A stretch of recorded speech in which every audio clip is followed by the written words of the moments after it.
Hey guys, thanks for sitting in on the talk. So yeah, introduction kind of speaks for itself, but I'm going to let our panelists here kind of give you an introduction, give you a little bit of background about what they do, and especially what the companies and the token platforms that they're working out are trying to do. Okay, my name is Henry. I'm the founder CEO of SesameOpen. On SesameOpen, we develop a middle layer protocol similar to 0x protocol, which is sit on top of the blockchain layer, but actually below the customer-facing app layer. This protocol, long-termly, we're going to enable a fully decentralized commerce economy. But however, when we started, we initially focused on the category of commerce, which is the digital assets. So technically, the protocol become a very scalable, decentralized 0x protocol, but target the retail OTC market. So personally, I'm very passionate about tokenomics. I really believe that for any token project to create long-term value and success, you must have the correct tokenomics. And I kind of recognize that the industry didn't recognize the importance of tokenomics. So I personally have been starting a meetup here in the San Francisco area to educate the community about the importance of tokenomics and how to design the right tokenomics. Thank you. I'm Sichao. I'm the co-founder of Canonchain. Canonchain is a public chain project which aiming to run all the devices in the world as a supercomputer. And another ambition is to break the boundaries to connect more. So basically, we want more smart devices to be able to connect to blockchain, and more data can be shared on the blockchain. So we have just launched our mainnet 2 days ago, and the technology is based on DAG, and we can run smart contract on DAG, and we have quite high throughput. And another good thing is we can design a very lightweight node which can connect to more smart devices. Yeah, thank you. Hi, my name is Yi. So I'm the co-founder and CEO of Yilun Network. So Yilun Network is a decentralized published platform. So we are born for content. So maybe a good way to remember Yilun Network is people call us Asia Steamit or maybe Chinese Steamit. So we are trying to solve a lot of problems in the content industry and trying to bring value to those content contributors. Thank you. Hello, my name is Yilun Zhang. So I'm the co-founder and the CTO of NKN. So NKN is a decentralized data transmission network and a bandwidth exchange platform. So you can think of NKN as, for example, if you want to build a decentralized WeChat or Messenger, you can use NKN to do it. So NKN provides a way to do peer-to-peer communication purely off-chain with horizontal scalability and millisecond level latency. And also, as a miner, you can contribute your bandwidth, join the network, and get a token reward. So that's basically what NKN does. Thanks. Thanks, guys. So bouncing off some of the stuff that you just said there, Yilun, this idea that with token and with blockchain platforms, especially when we think about how we can revolutionize how content is shared, the way that people can contribute is kind of different. Now, instead of having someone like Amazon Web Services or Google give you, bandwidth and computing power for some of these services, we can start distributing that. So my next question for the panel is, in what ways do token platforms, and especially blockchain marketplaces, make us rethink about how content and data can be shared? I'll start with you, Henry. So I have been studying all this token model, right? So if you compare a token-based project versus a non-token-based project, the only difference is you have a token. Token is a very valuable asset, a tool that can be used mostly as incentive to kind of incentivize people to do something, which previously you don't have this tool to do it, right? You usually do the cash, the user acquisition cost. So the first thing I would say, if you analyze your content model, you should understand which side you want to incentivize the most. Is the content creators, actually content consumption, which is the readers. I think the Steam model is sort of rewarded with the content creators. Mm-hmm. However, what I kind of recognize is, but it's very hard for you to construct a working long-term sustainable token model where because when you reward content creators, technically you're printing money. But if there's no token demand in your network, eventually the token value goes down, and eventually as the incentive stop working. I have been trying to think about whether I can figure out to solve the problems with token. So far, I have not been very able to figure out a better way. Just maybe I don't fully understand the ecosystem of the content platform. Is maybe the incentivize the content creator may not be the right thing to do. Maybe you incentivize some consumers, then you somehow figure out some kind of a, advertiser who actually want to pay for those tokens, then at the same time they use the content as a creation to do that. So far, even Steam has trading value, but I haven't seen any workable model technically that can help the content the system yet. So unfortunately. What do you think needs to be focused on? The consumer instead of the creator, or a hybrid of both? So from token design perspective, it's very hard to incentivize both sides because you don't have a lot of capital. Because if you do, basically the concept is I have reserved a bunch of token as sort of like a mining. When the people do some activity, I reward with token. I call it similar, different type of reading mining. Mm-hmm. If you reward two sides, you don't have a lot of the token inflation is going to be very high. Mm. At the same time, if you cannot find people who buy the token, which is generate token demand, it's going to be a challenge. And in the content platform, either consumer want to pay, that's the way you can generate money, or some advertiser want to pay for this, which is buy the token. So the only way I can think of we can do it is probably start with the advertiser. It's not incentivize them to basically ask them, okay, if you want to pay, how would you going to do this? Then I somehow figure the target audience are trying to incentivize the token, use that to incentivize the audience. But I want the advertiser to pay for this, then you have the model that's going to working. So if you start with the consumers, you need let's say 2 years to accumulate enough data or the audience before the advertiser would come. And if you cannot sustain your token valuation, the appreciation in 2 years, then the whole design would collapse. So that's a similar like people design the network-based product. They always think, okay, now I have a tool, I can print money to incentivize, to get data, or get user. But because you cannot reach a critical mass to be monetizable, it's always fail, in my personal opinion. Sichao, what do you think about the way tokens can kind of play into an economy where we can empower either content creators, consumers, and not necessarily the third parties that usually would be taking more of their cut than they can? So people are talking about this token economy with remove middleman and improve efficiency many times. So today I'm going to bring a new aspect. So I want to look at this token economy from another direction. Just think about the country, how they manage their economy. So there are two different extreme cases. One is like a Western country is like a free competition market, and another is like what China did 50 years ago, like a very powerful government which controls how allocates the resources. So in economy, there is always a concept called socially optimal allocation. So think about there's two guys, one in New York City and one in San Francisco.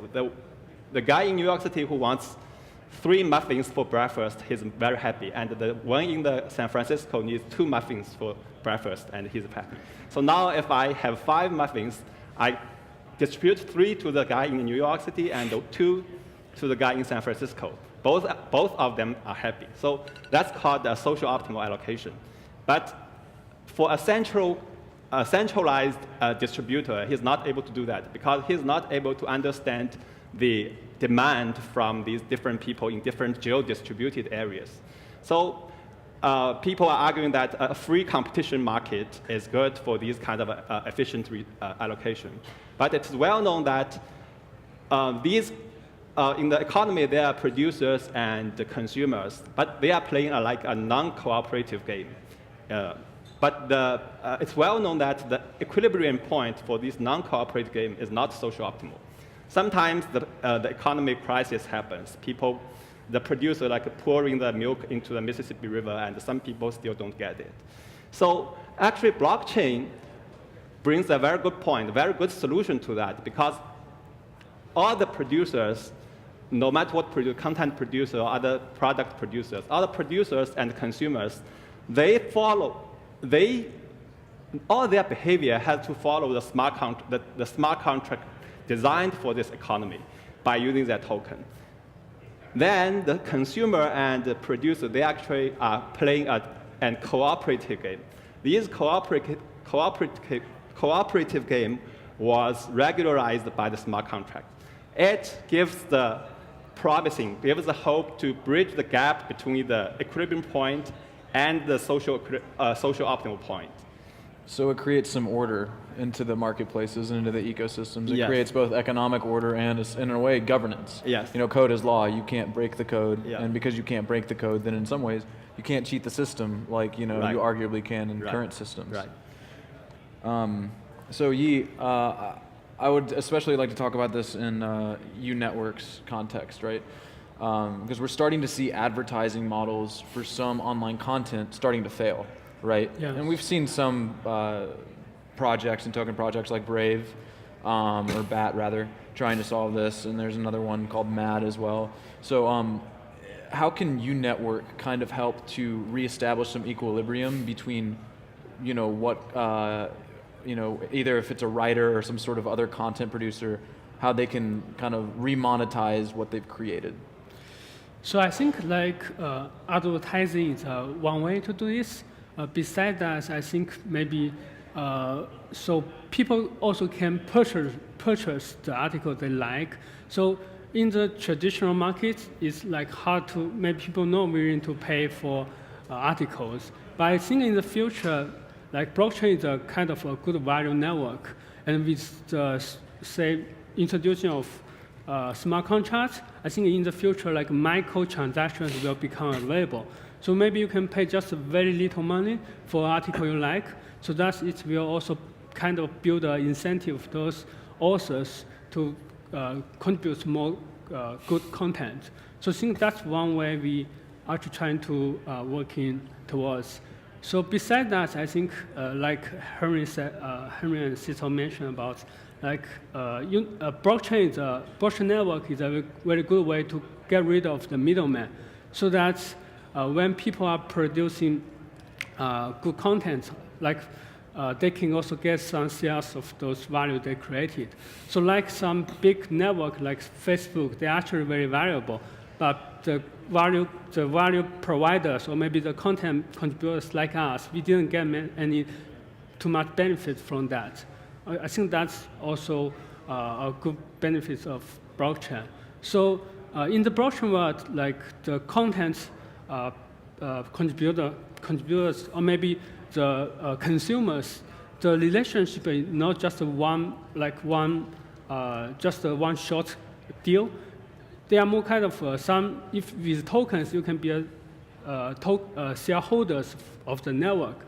So you are more willing to maybe trying to maybe get more readers into this network. So that's also good for the whole network. So make the economy bigger so that you can also get benefit from the tokens. Yeah, absolutely, and make it more accessible in some ways, and maybe cut through some of, you know, like you said, you're trying to incentivize writers to really focus on quality articles. Yeah. Cut through some of the clickbait that, you know, the Exactly. advertising model kind of encourages, right? Yeah. You know, it's all about clicks. It's not about what you're actually reading or the quality of the content.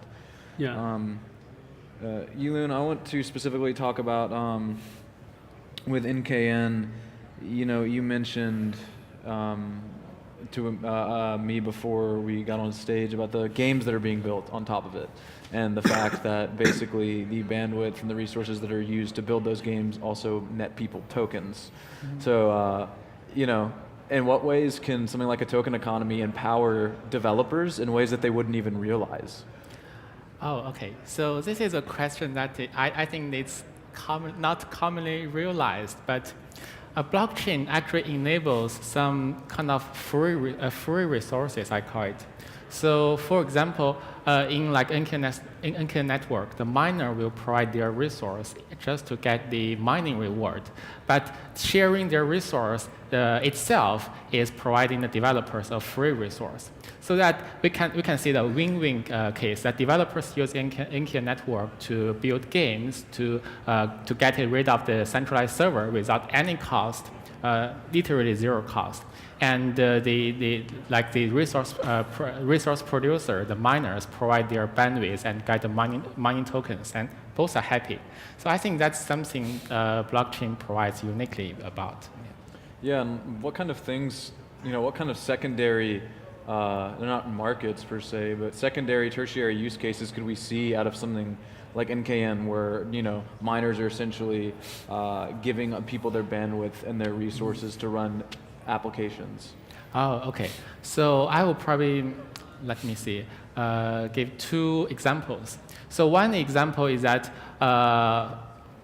assuming you are visiting a country where you cannot access some content, then in this case, you can probably borrow the bandwidth from another miner or a node in the network and use them as probably a proxy or exit node.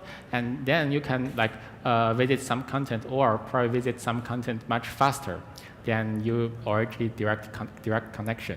And another example is that, let's say here, probably you have already noticed that in this meeting room, T-Mobile has almost no signal, while AT&T has full signal.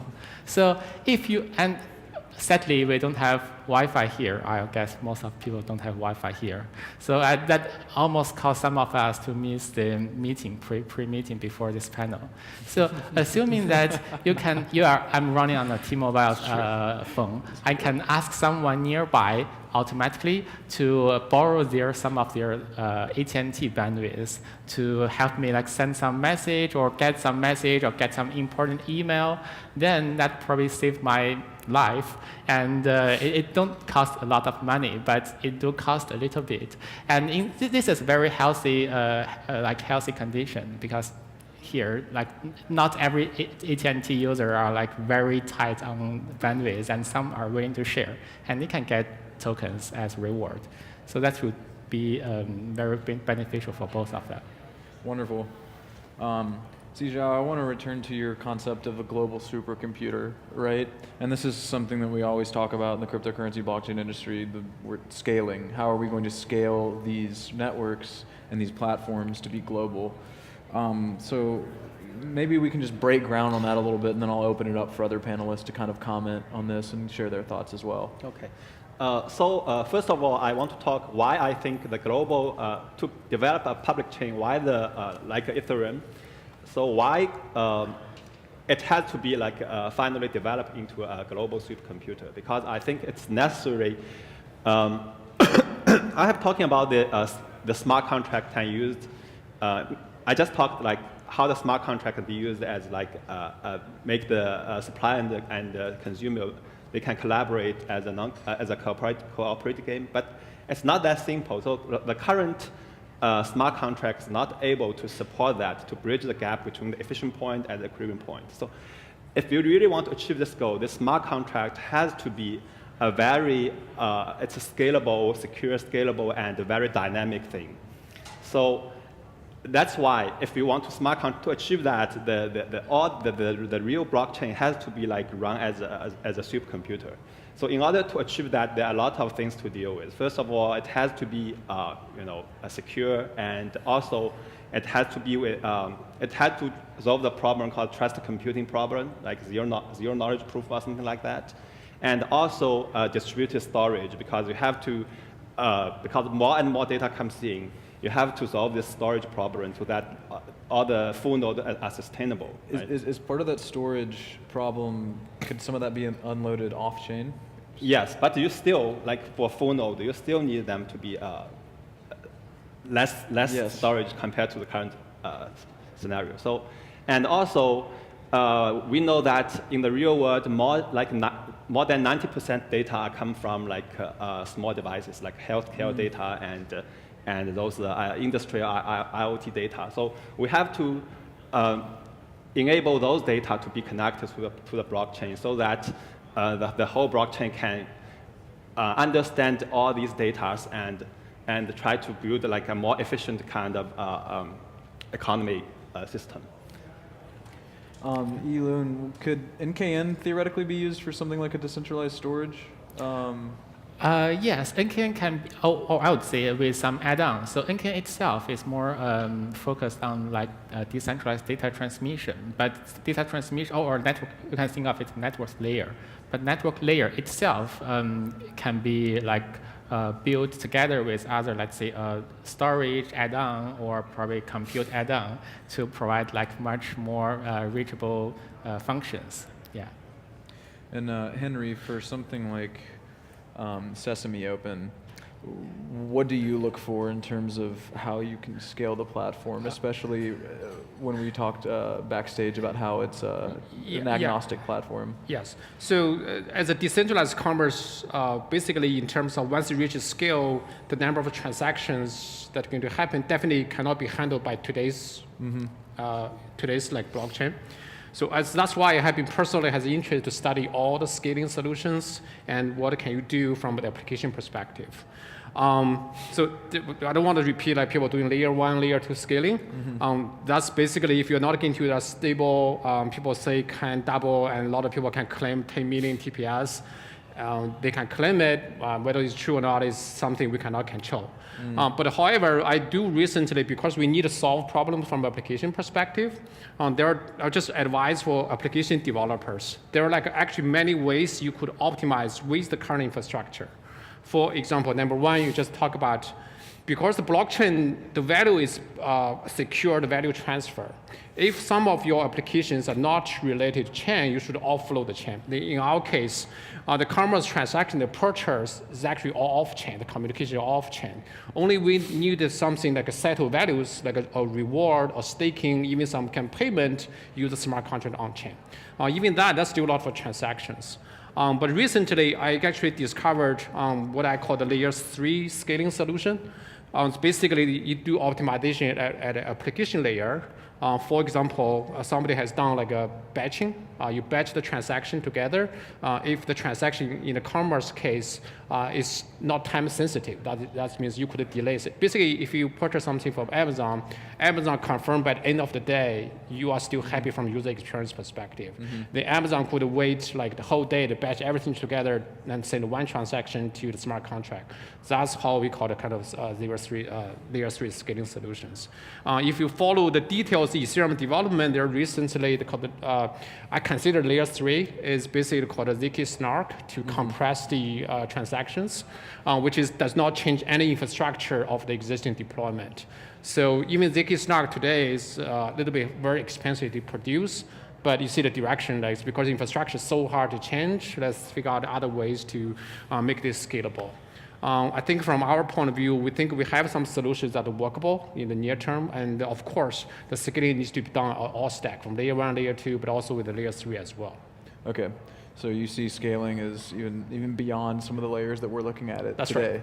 Yeah, because the challenge is all the people who work on the layer 1, layer 2, they don't understand the requirement of layer 3, the application layer.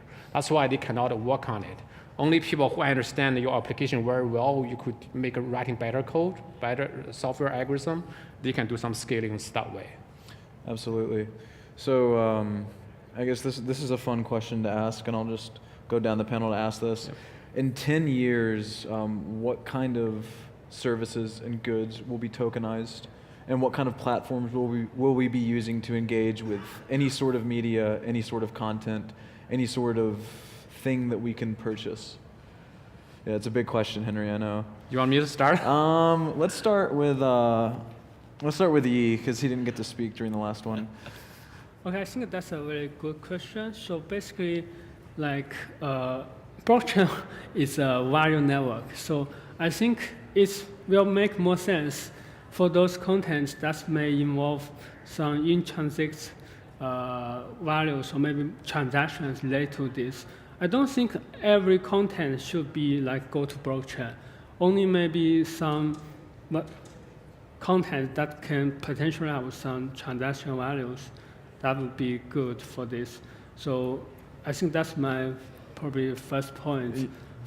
And also, I think right now, so with blockchain technology, we are so many like hammers right now. We think every problem will become a nail, but that's not the truth. So we need to find a good product market fit trying to solve some real problems.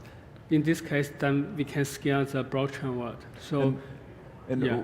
you know, this is also another kind of hard question, but like, at what point do you notice that the problem actually is there and that blockchain can solve it, and you're saying, no, I'm just wasting my time and trying to apply a token model to something that doesn't need one? So I think that depends. Like, for example, for lots of internet products, they already have some reward points inside the products. I think we can use token models to improve this. That's one way we can use blockchain or using token economy to do this. Another thing is like we can build a fully decentralized apps. For example, if we can build some, say, a content platform to anti-censorship, or maybe that's actually a good, small and beautiful product. Right now, I think we are also working on this part. And if we want to do a highly scalable or maybe a product with millions of users, then you definitely need to find a product market fit for it. Awesome. Yeah. Sichao, would you like to go next on just like the kind of stuff that you think we'll be sharing on the blockchain? Yeah. Okay, I think you just asked 10 years or 5 years? I mean, you can give me both if you'd like to. So I think in the near future, I think the main application in the blockchain is still in the financial area. Okay. But in not just transactions, cash. I think there are a lot of different financial applications. For example, supply chain, financial, and different areas. Because this is like the most kind of imminent kind of application I think that blockchain can support. In terms the other areas, like the people now are selling this Web3 concept, I think this is not in the like 3 or 5 years near future, but because I mentioned like just now I mentioned this distributed storage, trusted computing, and this light node kind of connection to different healthcare devices. I think we still need time to deal with all these problems, and finally we can really implement this a global kind of blockchain application, like fully decentralized app. Yeah, and whenever building on what you're saying, 10 years from now, we're not there yet for what we need for the Web 3.0. One thing that I always look back to, and everyone always does it when they think about blockchain, is obviously the foundations of the internet. The internet was invented as a concept, in the 80s, didn't become commercial really until laptops and smartphones started taking off. Yes, you know what I mean? Exactly. Yeah. And if you look at that, that's nearly 30 years. Yes. And just going back to what you're saying, we're still very much in the infancy about what a lot of this infrastructure is really going to do. Still slightly different between the internet era and this blockchain era, because I agree that the application was exploded when the smartphone was invented. But to think about all the applications currently we are using right now, the instant messenger, email, the web browser, all these actually appears in like 1990s, right? Yeah. But they already appear there. But currently, I still didn't see those applications in blockchain. Yeah. Absolutely. Yilun, would you like to jump in? Okay, so I think in general, anything that has value that can and needs to be transferred, and anything, and also it's probably online, can be tokenized in the future. But 10 years, I'm not sure how far we can go in 10 years, but I would say within 5 years, we can definitely tokenize currency, which we already did, and also we can tokenize some of the basic resources, which also satisfy the conditions, like compute, storage, and network resources. And I think it's like a layered process. When we have the basic shared resources, then we can use those shared resources to build tokenizable and shareable applications and more complex resources. But I'm not sure how far we can go within 10 years. You talk about tokenizing resources. Have you ever thought about tokenizing electricity? Is that something that you've ever really put thought into? I think that's shareable and tokenizable. You think that's what? Shareable and tokenizable. So but it requires some hardware, I guess. So it may be a little bit long term. Yeah.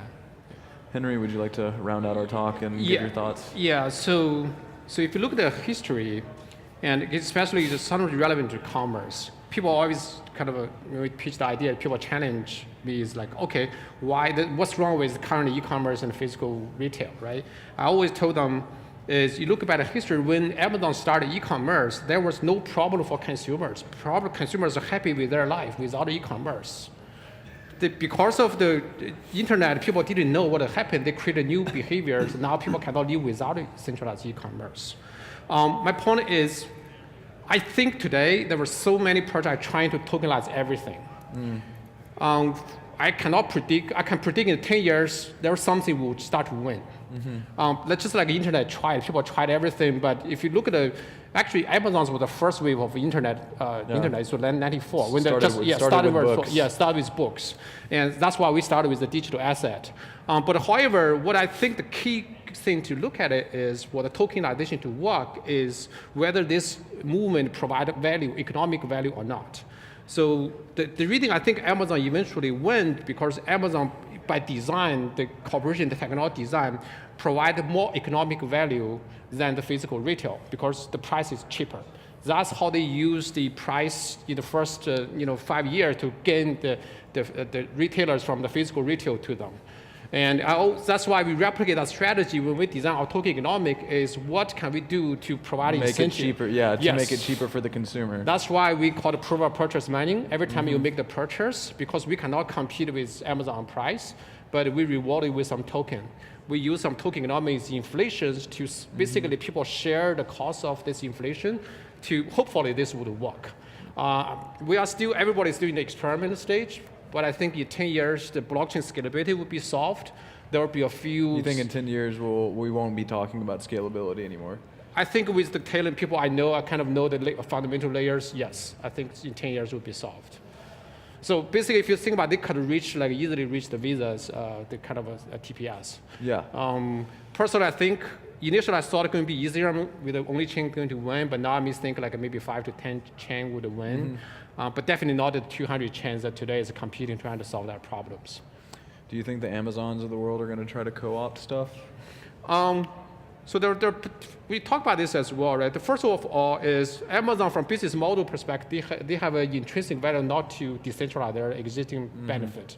Because that's basically hurt its business model. They will defend until the last minute. They figure they have to do it. They will have to compete in a decentralized way. But however, I think a decentralized or crypto space is all about community building. It's inclusive instead of exclusive. For our project, we want to develop a protocol. Technically, Amazon could run their business over our protocol. We actually increase their distribution channels for them. So in that case, are we competing or collaborating? It's really hard. Can we be integrated? That's right. Yeah. So because even for our business model, the token model, we token appreciation, so we don't take any cut of the transaction. So technically, the Amazon doesn't lose any money by using our channel. Okay. Just use our token. Yeah, exactly. And I think that's something that people always think about. We always think about Web 3.0 or some of these token models replacing things. No, it's coexisting. I would argue. Coexisting and sometimes even integrated. If it's better technology and they integrate it and the ecosystem still exists, then they can coexist. That's right. Well, it looks like we're about out of time. I want to thank you guys for the great conversation and the good thoughts, and thank you all for tuning into the panel. Well, thank you. Thanks.